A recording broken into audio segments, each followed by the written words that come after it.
Anniversary, anniversary, anniversary. This is a month in which we celebrate several anniversaries. It is the month in which, of course, I was born on July 27, all the way back 1942. It is also the month when we remember our second birth. And I say we because my brother and I committed ourselves to Christ on July 13, 1958. It is also the time which of course we experienced something which was almost a great surprise. We were invited to go and celebrate Kenya Christian Fellowship in America. And of course we were invited by our nephew and niece, Dr. John Kimani and Josephine. They wanted us to go to a place where we can be with the other Kenyans, particularly because Mary and I were going through bereavements for losing our sister. My sister Mary died, and my wife's sister Jane died. And so both of us were at the low ebb. And Josephine thought that if she can take us to the celebration of Kenya Christian Fellowship, that will help us to deal with our grieving. But what was most intriguing was what I found. We found that this is a fellowship which has brought together more than 1,000 Kenyans. And so we found ourselves in a sea of Kenyans where there was uplifted music and there was great teaching and sermons. And what gave us joy is to remember that this fellowship was born in our home. That is 25 years ago. And for 3 years, we really helped to organize and helped them to start to have the constitution. But then, after that, the Lord called us to other ministries. And we were not with Kenya Christian Fellowship for the last 22 years. And so this time we were so surprised to see how the fellowship had been organized. We found that it has been led by 7 presidents, and all these presidents, except one, they are doctors of theology. And the most interesting thing was the great preachers which we had. And one of these preachers was the current president, Dr. Joseph Onyango Okello. Dr. Okello, his main message was that when God is silent, he is working behind the scene.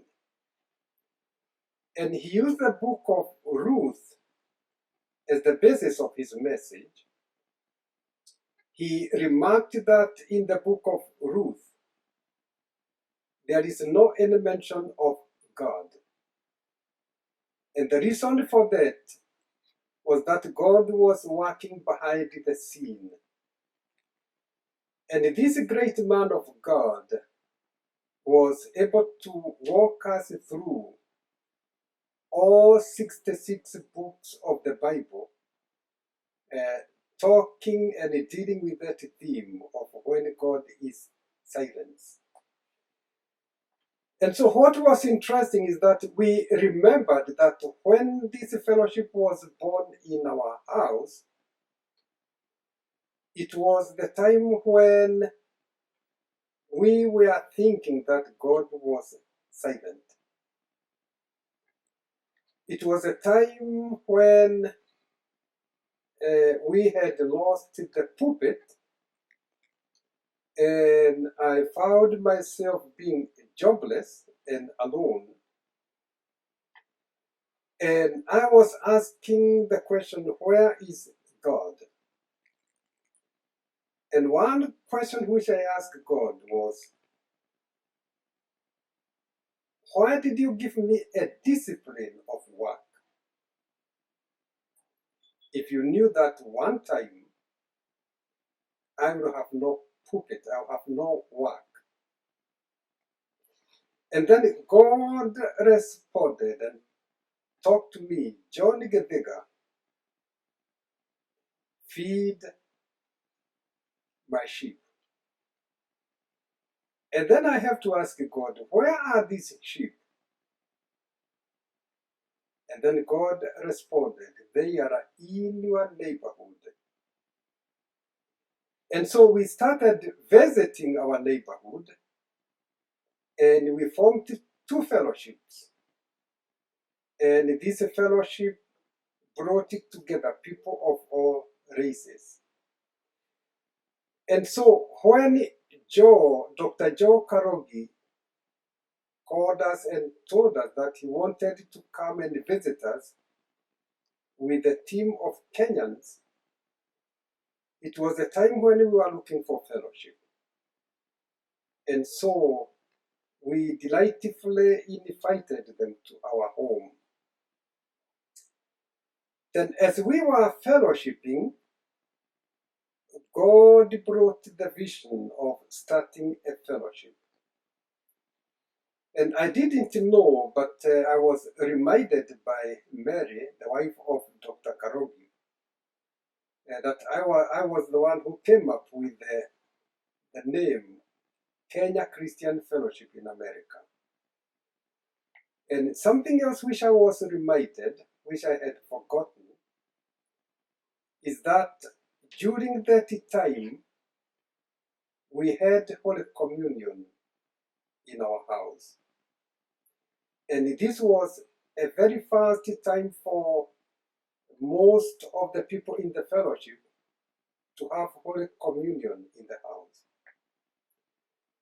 Then the other thing which Mary reminded me was that we had 2 cups. In one cup we had wine.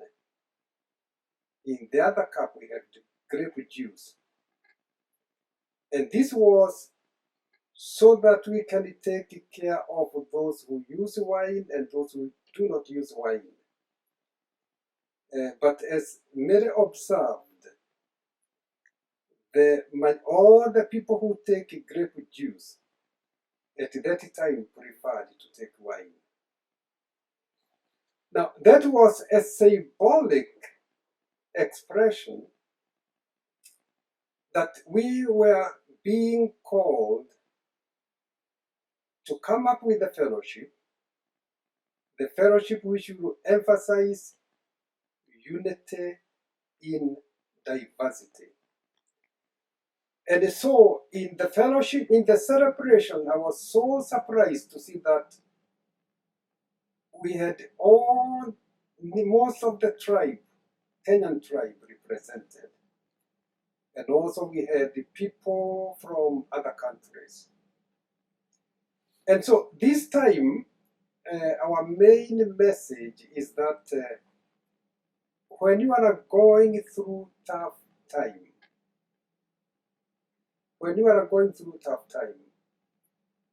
do not think that God has forsaken you.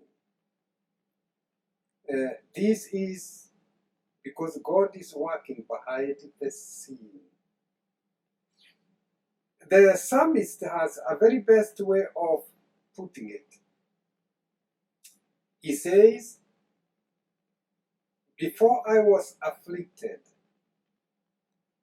I went astray. But after my affliction, I now follow your law. And what we went through during that time when the fellowship was being born was really a preparation for the great ministry that God will call us to lead and minister.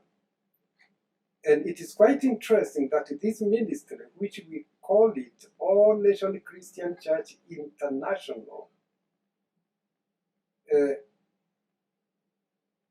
it is very interesting that it was incorporated in the state of Texas exactly on my birthday, and that was 7/27/2007.